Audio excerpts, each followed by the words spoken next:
pelo sinal da Santa Cruz, livrai-nos Deus, nosso Senhor, dos nossos inimigos, em nome do Pai, e do Filho, e do Espírito Santo. Amém. Meu Senhor e meu Deus, creio firmemente que estás aqui, que me vês, que me ouves. Adoro-te com profunda reverência, peço-te perdão dos meus pecados e graça para fazer com fruto esse tempo de oração. Minha Mãe Imaculada, São José, meu Pai e Senhor, meu anjo da guarda, intercedei por mim.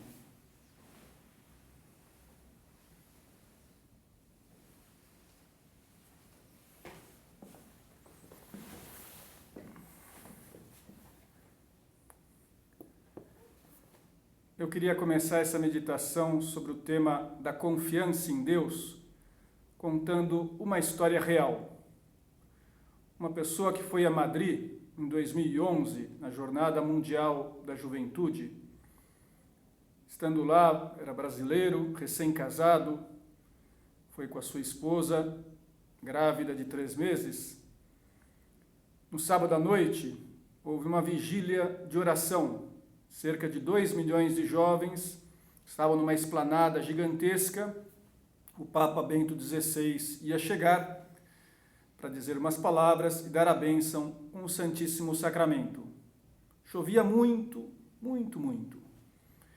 O Papa chega e estava difícil de segurar os papéis que ele tinha trazido, tinha preparado para dizer as palavras para os jovens. Deixa o texto de lado, começa a falar espontaneamente. Uma pessoa que acompanhava o Papa sugere que o Santo Padre se retire, porque ventava, chovia e talvez pudesse ser ruim para a saúde do Papa, mas ele prefere ficar. Pouco depois a chuva para. Trazem a hóstia consagrada, Jesus, que está aqui conosco também, o sacrário, tiram do sacrário, colocam sobre um altar que tinham feito lá de um modo improvisado. Jesus é colocado na custódia, onde fica exposto para a adoração dos fiéis.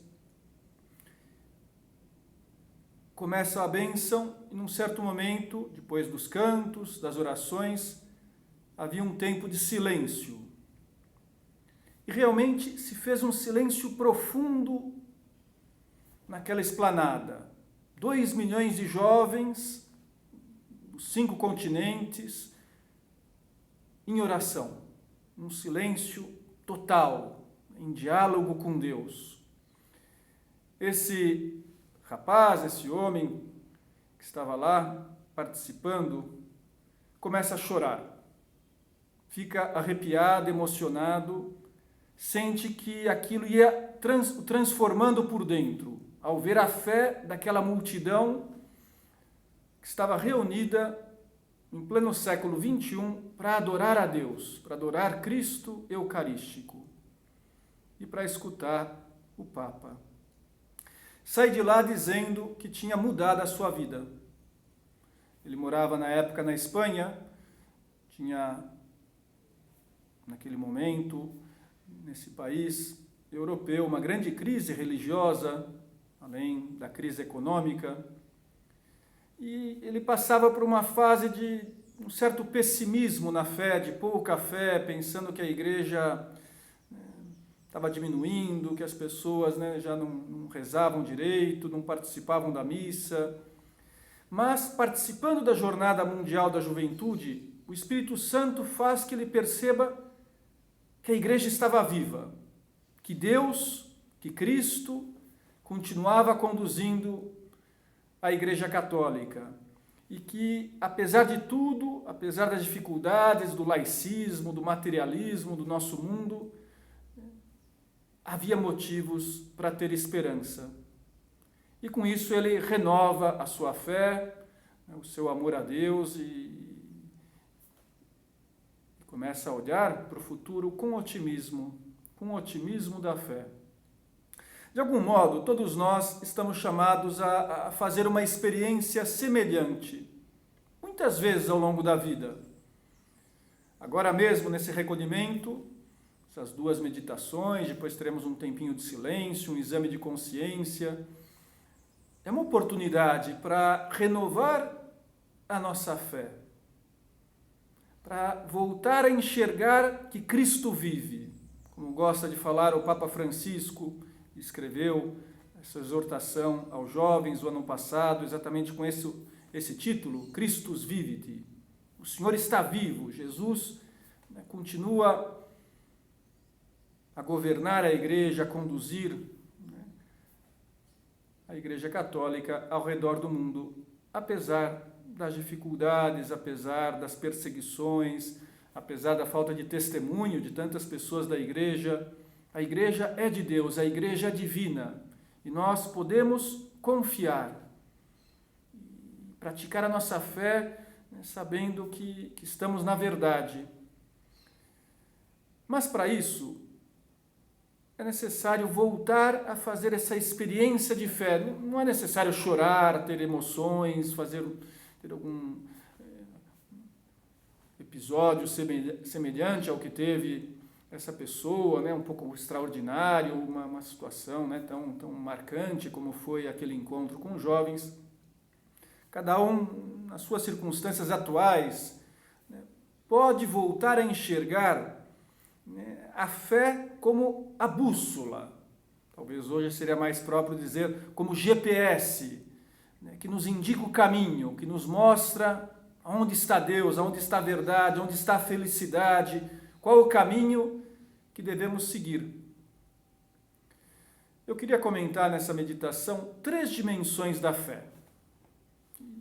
Ajudar o nosso diálogo com Deus, para que façamos um pouquinho de balanço no nosso coração. A primeira delas é a seguinte: para viver de fé é preciso crer em Deus, acreditar na sua existência, mas não só de um modo teórico, acreditar que Deus influencia na minha vida, que a existência de Deus não é um fato qualquer, mas deve ter uma repercussão muito grande no meu modo de pensar, no meu modo de viver. Isso é, perceber que Deus se interessa pelas minhas coisas, pela minha vida, pela sua vida.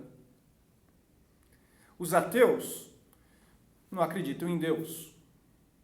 Os agnósticos acreditam, mas pensam que esse ser superior, que eles não sabem nem definir o que é, não tem nenhuma influência na nossa vida diária, que nós não podemos nos relacionar com ele, e, portanto, não precisaria de Deus para nada.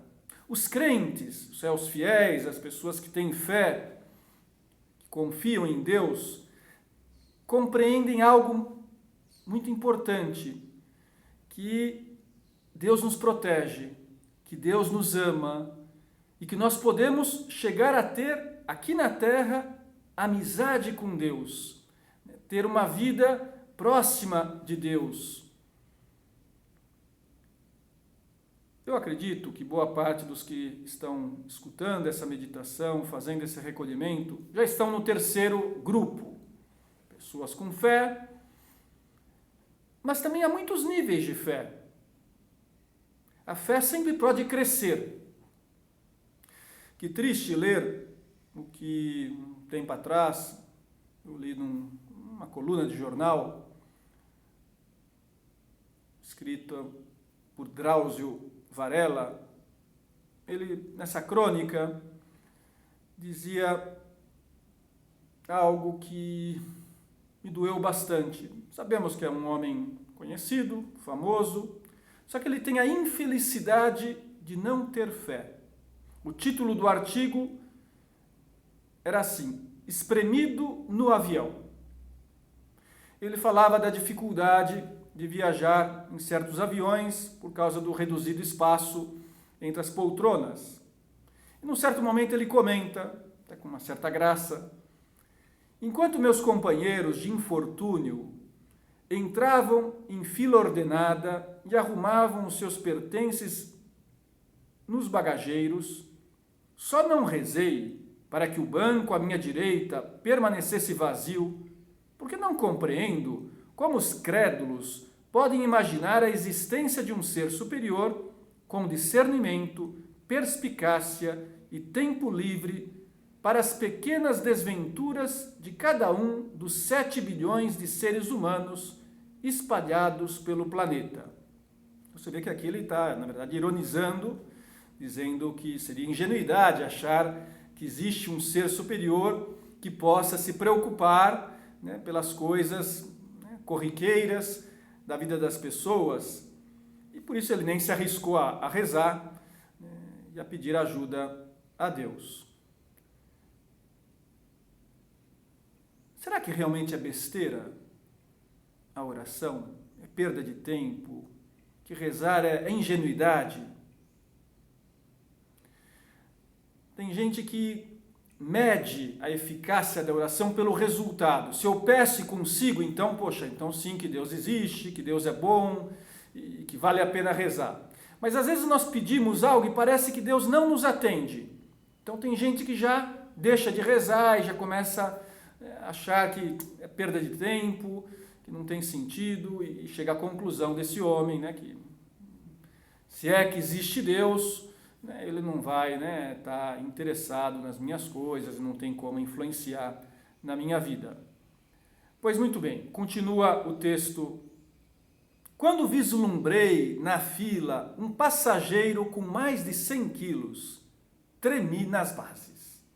Como estava no fundo do avião, a esperança de que meu viçoso companheiro de viagem encontrasse seu assento mais à frente, só me abandonou quando ele parou sorridente e me disse: lamento, mas você foi sorteado para sofrer este aperto junto comigo nas próximas 3 horas e 45 minutos.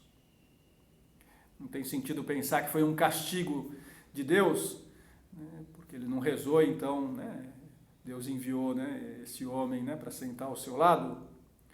A questão da existência e da proteção de Deus é muito mais profunda, são muito mais profundas do que essa intuição que às vezes temos, né, da presença de Deus, ou a falta de percepção que uma pessoa como essa pode ter. Nessa meditação, nós vamos tentar entender que a presença de Deus, quer dizer, é real, o amor de Deus por nós, a sua proteção, né, e que todos podemos fazer essa experiência. Não vou dar aqui argumentos para provar a existência de Deus, não vou aqui, né, dar uma aula, né, sobre o tema, porque não é o momento, mas isso sim, seria bom que crescêssemos na fé, que entendêssemos que é razoável crer e que essa fé seja praticada por nós, não só para resolver problemas práticos do tipo, né, bem que eu viaje tranquilo no meu avião, mas que Deus realmente influencie no meu dia, nas minhas decisões, na minha alegria, no meu estado de ânimo, em tudo aquilo que eu faço. E para ter essa fé, é bom recordar, é importante, né, a história da salvação.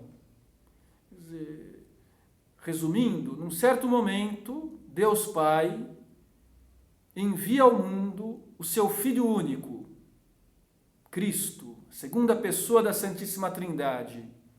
O envia, Deus se faz homem, vem habitar entre nós, para nos dar exemplo do caminho que devemos seguir, porque Jesus é modelo, e para pagar pelos nossos pecados, morrendo na cruz, né, saldando a dívida que todos os homens, todas as mulheres, todas as pessoas tinham com Deus.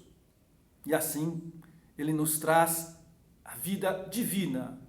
Nos tornamos filhos e filhas de Deus. Deus nos traz o perdão, nos traz a graça, nos deixa a sua ajuda, nos deixa a sua igreja para nos conduzir em direção ao céu. De modo que, se queremos ter fé, é preciso olhar para Cristo, acreditar em Cristo, conhecer a história de Jesus Cristo. Deus não é um ser distante, não é uma força cósmica. Deus se fez visível, se fez um de nós exatamente para aproximar-se da nossa vida, para que nós pudéssemos nos relacionar pessoalmente com Ele. E Jesus nos ensina a chamar Deus de Pai, mais ainda, papai, paizinho, uma confiança absoluta. Então, essa é a base, esse é o fundamento, né, da nossa fé. Então, o primeiro passo é acreditar em Deus não de um modo teórico, mas nesse Deus que é Pai, nesse Deus que é amor, nesse Deus que demonstrou esse amor com obras, vindo ao mundo, né, assumindo os nossos pecados, sofrendo em nosso lugar, e depois permanecendo conosco aqui na Santíssima Eucaristia, se fazendo alimento, se entregando na hóstia Santíssima.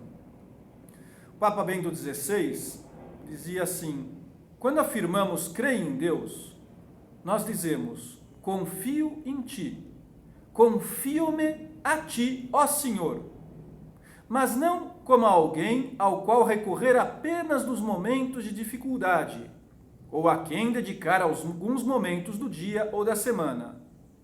Dizer creio em Deus significa fundar sobre Ele a minha própria vida, deixar que a Sua palavra a oriente todos os dias, nas escolhas concretas, sem medo de perder algo de mim mesmo.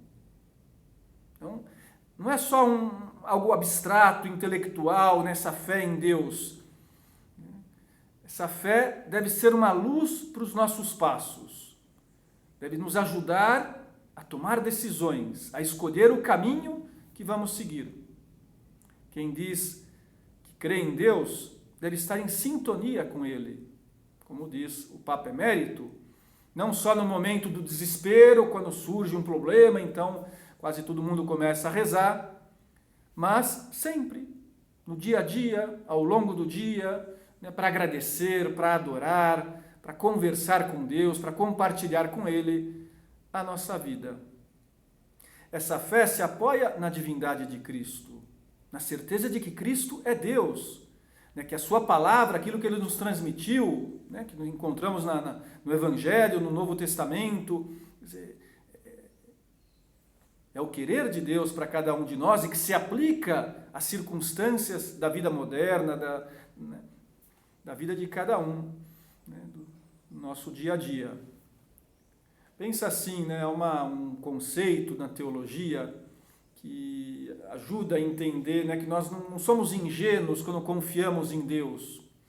Porque, veja, Deus não pode enganar-se nem enganar-nos. Quer dizer, Deus não se engana porque Ele é a sabedoria infinita, Ele, né, não erra, né? Deus é perfeito, é infinitamente bom, infinitamente poderoso.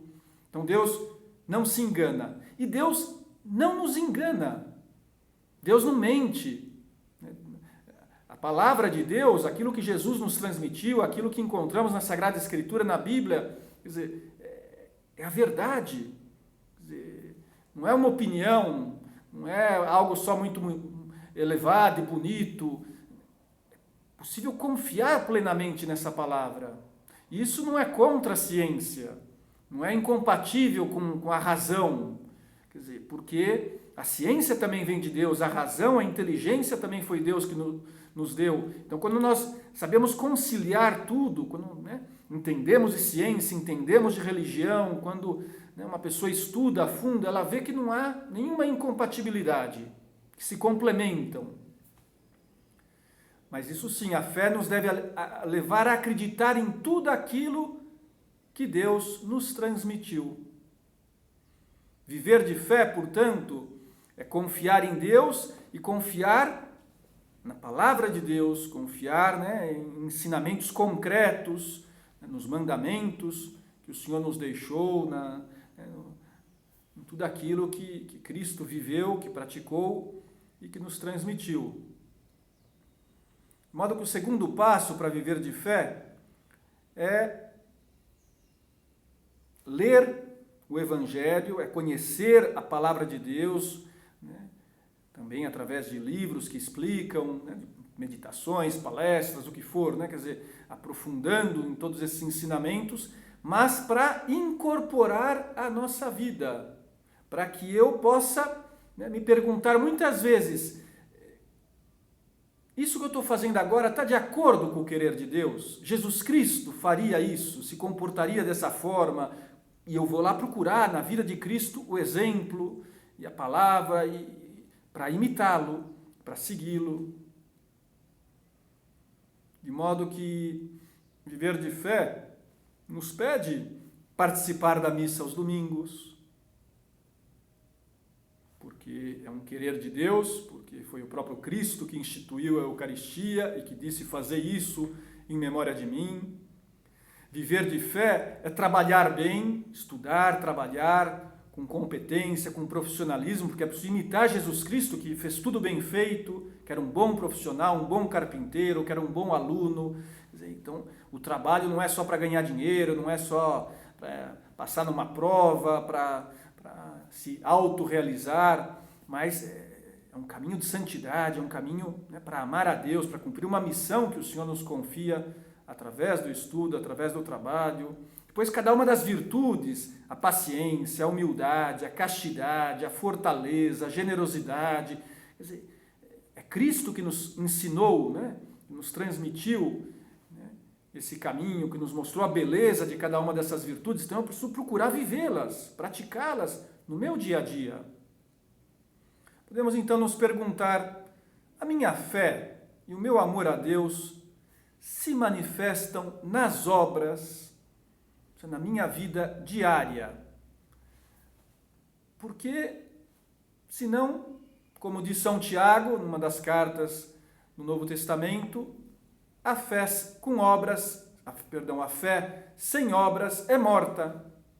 Isso é, se a fé não se manifestasse no meu relacionamento com os outros, na minha família, nas minhas amizades, no modo como eu enfrento os problemas, essa fé é morta, é uma teoria que não serve para muito pouco. Na vida de São José Maria, essa relação da fé com as obras está muito presente. Porque Deus foi pedindo para ele diversas coisas ao longo da vida, né? Já quando ele era adolescente, tinha 15, 16 anos, né? Se sente chamado ao sacerdócio. Mais para frente, né, Deus pede, né, que ele seja o fundador do Opus Dei e confia a ele uma missão universal. Depois vai pedindo muitas coisas, até em termos de dificuldades, passa por doenças, passa pela Guerra Civil Espanhola, né, tem problemas econômicos, tem perseguições, né, por parte de pessoas até da igreja. Quer dizer, e ele vai percebendo que por trás disso, Deus está falando com ele, Deus espera uma correspondência, espera amor, espera confiança. E ele vai dizendo que sim, e ele vai levando à prática, né, vai, né, transformando em vida, né, essas luzes de Deus. E assim deve ocorrer conosco.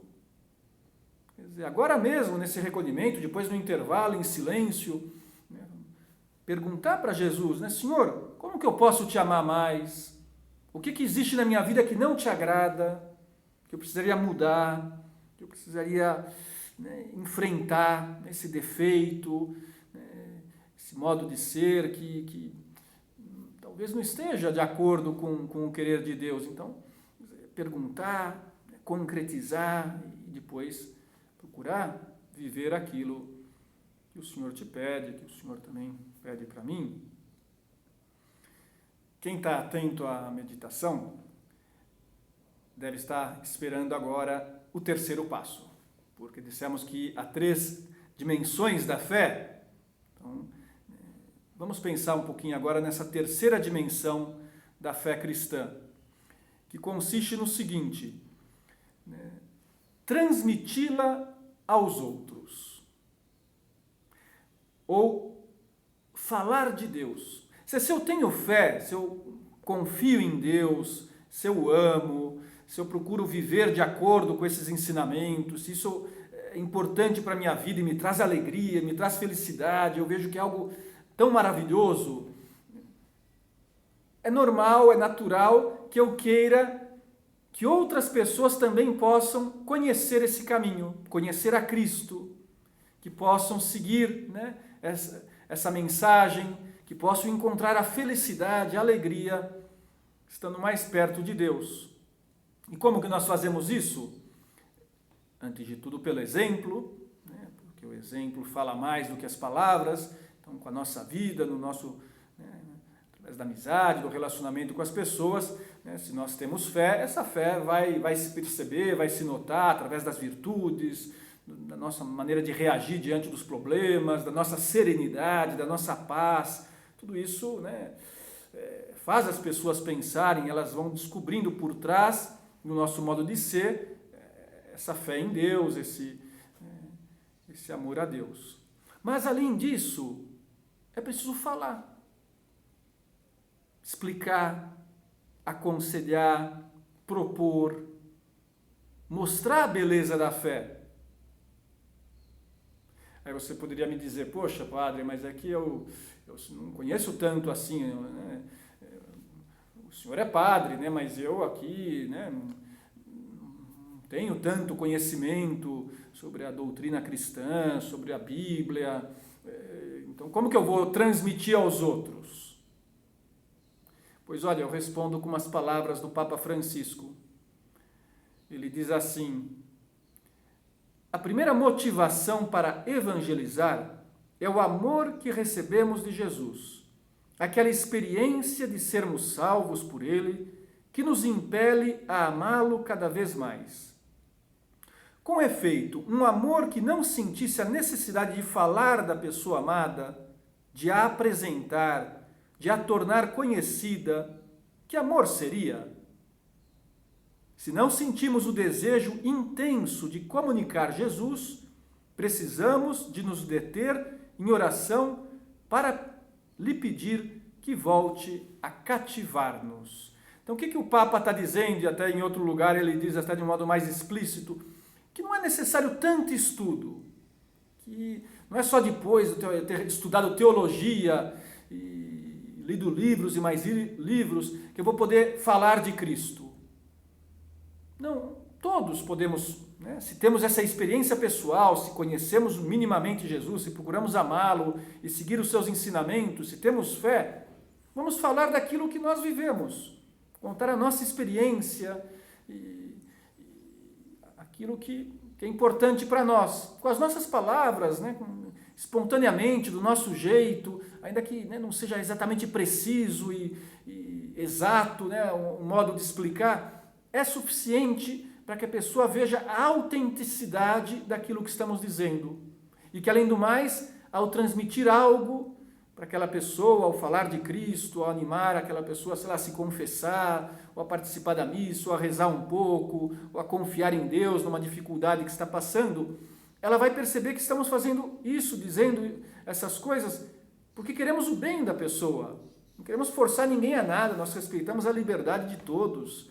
Mas, como é bom para mim, e como eu vejo que isso é muito bonito e muito importante, então eu transmito, eu sugiro, eu convido uma pessoa para participar comigo de algo que me ajuda, como, sei lá, quando a gente vai ver um filme no cinema, quando a gente, sei lá, tem uma experiência boa num restaurante, que é um bom restaurante, a gente conta para os outros, a gente olha anima a pessoa também a fazer aquela experiência, a ver aquele filme, pois o mesmo em relação a Deus, em relação à religião, né?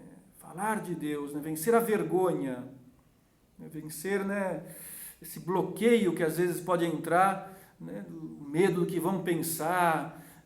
Confie em Deus também em relação a isso. É Jesus que nos enviou para evangelizar, para fazer apostolado.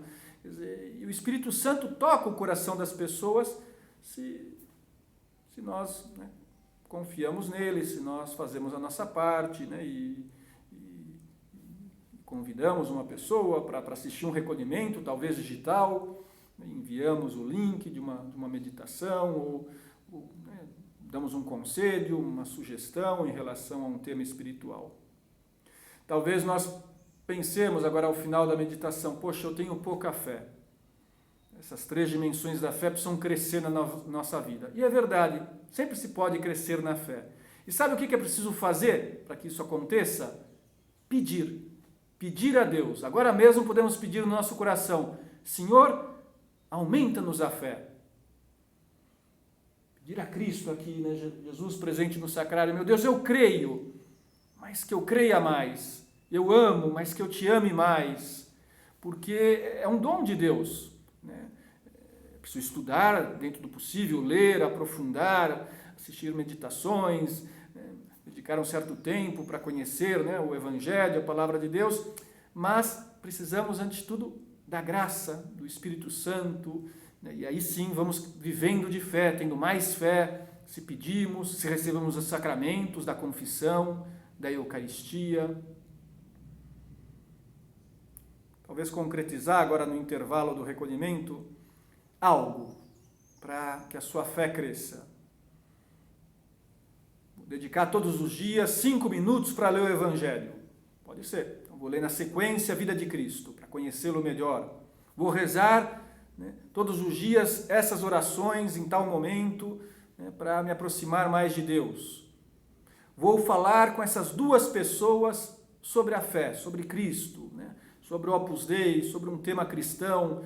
Vou, né, conversar com essa amiga, com esse amigo, propor-se coisas concretas, e assim também a nossa fé vai crescer. Vamos recorrer a Nossa Senhora, pedindo a ela, né, que nos ajude a viver de fé, a praticar a nossa fé no nosso dia a dia e transmitir essa fé aos outros.